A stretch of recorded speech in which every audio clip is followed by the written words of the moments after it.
Hello everyone, good evening. এখন সময় হয়ে গেছে 5:30। এই যে আমি রেডি হয়ে গেছি আর মাম্মামকেও রেডি করে দিয়েছি। মাম্মাম নিচে চলে গেছে, আমি যাচ্ছি হচ্ছে বারাসাতে। তোমরা ভিডিওটি দেখতে থাকো, তোমরা জানতে পারবে আমি কেন যাচ্ছি। উদিতার হ্যাপি ফ্যামিলিতে আরও একটি নতুন ভিডিওর সাথে আমার সকল বন্ধুদের অনেক অনেক ভালোবাসা ও ওয়েলকাম জানিয়ে আমি আমার আজকের ভিডিওটি শুরু করছি। আজকের ভিডিওটি অনেকটাই ছোট, আমি সারাদিন তেমনভাবে কিছুই শেয়ার করতে পারিনি। ভাবলাম সন্ধ্যাবেলা যেহেতু একটু বেরোচ্ছি, সেটাই না হয় তোমাদের সঙ্গে শেয়ার করি। তাই তোমাদের কাছে অনুরোধ করছি, ভিডিওটি কেউ স্কিপ করে দেখো না, পুরোটিই দেখো। এই যে আমি তখন কথা বলছিলাম, এডিটিং করতে গিয়ে দেখলাম আওয়াজটা আমার না আসছে না, তাই এখন ভয়েস ওভার দিতে হচ্ছে। আজ আমি বারাসাতে গেছিলাম, আমার দেবরের ছেলের 6ই সেপ্টেম্বর রয়েছে জন্মদিন, তারই জন্য একটা জামা কিনতে। দেখতে দেখতে অনেকটা পথই চলে এসেছি। আকাশে কিন্তু বেশ মেঘমেঘও ছিল। আর এই হচ্ছে আমাদের বারাসাত হসপিটাল, ডিস্ট্রিক্ট হসপিটাল। তবে বারাসাত হসপিটালটা কিন্তু এখন মেডিকেল কলেজ হয়ে গেছে। এটা ভেবে ভালো লাগে, আমার বাড়ির খুব কাছেই মেডিকেল কলেজ রয়েছে। আমাদের ছেলে মেয়েদের আর দূরে কোথাও পড়তে যেতে হবে না, ছেলে মেয়েকে দূরে কোথাও পড়তে যেতে হবে না। এটা যেমন ভালো লাগে, আবার খারাপ লাগে। আজকালকার দিনে মেয়ে সন্তানকে কি রাস্তায় একা ছাড়তে পারবো? মেয়েকে স্কুলে পাঠিয়ে কলেজে পাঠিয়ে নিশ্চিন্তে বাড়িতে থাকতে পারবো কি, যা দিনকাল পড়েছে। তবে পুরো কথাটি আমি আর ব্যাখ্যা করে বলছি না, আশা করি তোমরা বুঝে গেছো আমি কি বলতে চাইছিলাম। ফাইনালি আমি চলে এসেছি রিলায়েন্সে। আজ পুরোটাই আমি রিলায়েন্স থেকেই কিনেছিলাম, যেহেতু দু একটা জিনিস কিনেছি তো, আর বেশি দূরে ঢুকলাম না। তাছাড়া সামনেই পুজো রয়েছে, রাস্তাঘাটে কিন্তু প্রচুর জ্যাম। আর এই যে মাম্মাম এখানে ভীষণ আনন্দেই ছিল, যেহেতু অনেকটা জায়গা আর বাচ্চারা সবসময় একটু বেশি জায়গাই পছন্দ করে। আমি কিন্তু পছন্দ করে জামা কাপড়গুলো নিয়ে নিয়েছি, সেটা আমি তোমাদের বাড়িতে গিয়েই দেখাবো। আর বাচ্চা মেয়েদের কালেকশান কিন্তু খুবই ভালো লাগে। তারপর এখানে সামনেই রয়েছে একটা জুস সেন্টার, সেখান থেকে মাম্মাম কিন্তু একটা মাল্টা জুস খেয়েছিল, আর সেখান থেকে আমিও একটু খেয়েছিলাম। তবে আমি এখানে টুটি ফ্রুটিটা খেতে চেয়েছিলাম, পেলাম না। আর এখানে কিন্তু পাশে রয়েছে একটা fuchka stall. Hello everyone, good evening. এখন সময় হয়ে গেছে সন্ধ্যা 7টা। আমি হচ্ছে 5:30টার সময় বলেছিলাম বারাসাত যাচ্ছি। এই যে বারাসাত থেকে এইমাত্র চলে এসেছি। এখনও দেখো আমি চেঞ্জ করিনি, আগে ভাবলাম তোমাদের সঙ্গে ভিডিওটা শেয়ার করি, তারপরে চেঞ্জ করে নেব। আমি বারাসাতে গেছিলাম হচ্ছে মাম্মামের ভাইয়ের জন্যে একটা জামা প্যান্ট কিনতে। আসলে আগামীকাল মানে 6ই সেপ্টেম্বর আমাদের বাবুর জন্মদিন হবে না, তবুও একটা জামা না দিলে কেমন লাগে জন্মদিনের দিন, তার জন্যেই গেছিলাম। তো দেখো মাম্মামের ভাইয়ের জন্য আমি কি জামা কিনেছি। এই হচ্ছে বাবুর শার্টটা,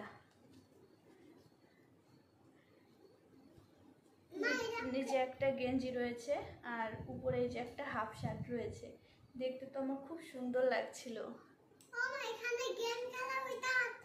হ্যাঁ, কথা বলে না, চুপ করো। আর এখানে এই যে দেখো আমি মাম্মামকে পাশে বসিয়ে রেখেছি, তবুও মাম্মাম কথা বলছে। এই হচ্ছে শার্টটা আর এই হচ্ছে প্যান্টটা। বাচ্চা ছেলেদের না জিনিস তেমন একটা হয় না, তবে বাচ্চা মেয়েদের জিনিস কিনতে গেলে না একদম চোখ ধাঁধা লেগে যায়, কেননা মনে হয় কোনটা ছেড়ে কোনটা নেব। আর বাবুর জন্য জামা কাপড় কিনতে গেছি, আর যেহেতু শপিং মলে গেছিলাম, শপিং মলে গেলেই তো আরও একদম চোখ ধাঁধা লেগে যায় বাচ্চা মেয়েদের জামা কাপড় দেখে। মাম্মামের জন্যেও নিয়েছি, তার জন্যে এই যে মাম্মামের জন্য নিয়েছি একটা হট প্যান্ট পিঙ্ক কালারের। পিঙ্ক কালারটা তো মাম্মামের প্রিয় কালার, তোমরা ভালোভাবেই জানো। তাছাড়া প্রত্যেকটা বাচ্চাদের বা মেয়েদের কিন্তু পিঙ্ক কালারটাই বেশি পছন্দ হয়, যেমন আমার নিজেরও। এই যে এটাকে উপরে টপটা আমি আর কিনিনি, আছে বাড়িতে, তার জন্যে। আর এখানে এই যে ঘরে পরার জন্য একটা প্যান্ট কিনেছি, একটা নাকি দুটো কিনেছিলাম তো, না না, একটাই কেনা হয়েছে। যাই হোক, এই হচ্ছে ঘরে পরার জন্য এক প্যান্ট। ভেবেছিলাম দুটো কিনবো, কিন্তু এখানে এই যে এটা কেনা হয়েছে তো তার কারণে মনে হয় ওটা আনা হয়নি বা কিছু একটা। যাক, বিলটা আমি চেক করে নেব। আর এখানে এনেছি মাম্মামের জন্য খুব সুন্দর একটা ফ্রক জামা। দেখো এই যে কি মিষ্টি লাগছে না জামাটা, দেখেছো? বাচ্চা মেয়েদের জামা কাপড় কিনতে গেলে না খুব সুন্দর লাগে। এই হচ্ছে মাম্মামের সেই কিউট জামাটা। এই ছিল আমার কেনাকাটা। আমি আর কিছু করিনি, যেহেতু সামনে পুজো রয়েছে, তো সামনে তো প্রচুর কেনাকাটা বাকি রয়েছে। আর পুজোর কেনাকাটা না আমরা অনেকটাই লেটে করি। আমরা বলতে পার্সোনালি আমি নিজে করি, মহালয়া হয়ে যায় তারপরে। কিছু করার নেই, কিছু কারণের জন্য আমাকে এরকম দেরিতেই কেনাকাটা করতে হয়, তবুও কেনাকাটা হয়। যেহেতু পুজো বলে কথা, কেনাকাটা তো হবেই। যাই হোক, আমি আজকের ভিডিওটি এখানেই শেষ করছি, আর বেশি বড় করব না। আজকের ভিডিওটা না অনেকটাই ছোট, তাই আর কি বলবো বলো। আবার রাতের রান্নাবান্না রয়েছে, এখন মামামকে এইচডব্লিউ করাতে হবে, খাওয়াতে হবে, ঘুম পাড়াতে হবে, অনেক কাজ রয়েছে। তাছাড়া এখনো পর্যন্ত আমার কারোর ভিডিও দেখা হয়নি, প্রত্যেকের ভিডিও দেখতে হবে। তবে আমি কাজ করতে করতেই প্রত্যেকের ভিডিওগুলো দেখে নেব। আর বড় কমেন্ট করতে পারবো না, শুধু শুরু করলাম আর শেষ করলাম এইটুকুই লিখে রেখে দেব। তবে প্রত্যেকের ভিডিওই দেখার চেষ্টা করব যতটা সময় পাবো। যাই হোক, আমি ভিডিওটি এখানে শেষ করছি। আর একটা কথা তো বলাই হয়নি, আজ হচ্ছে শিক্ষক দিবস, যেটা আমার ভিডিওর শুরুতেই বলা উচিত ছিল।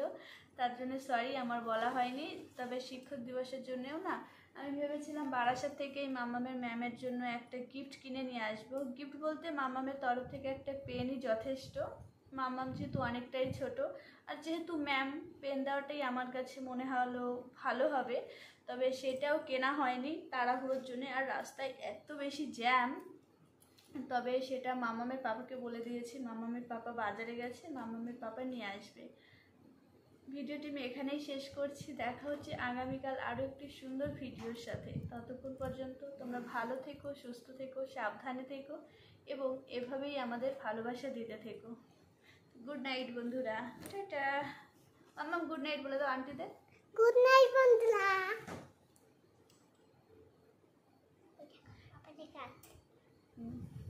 ঠিক আছে।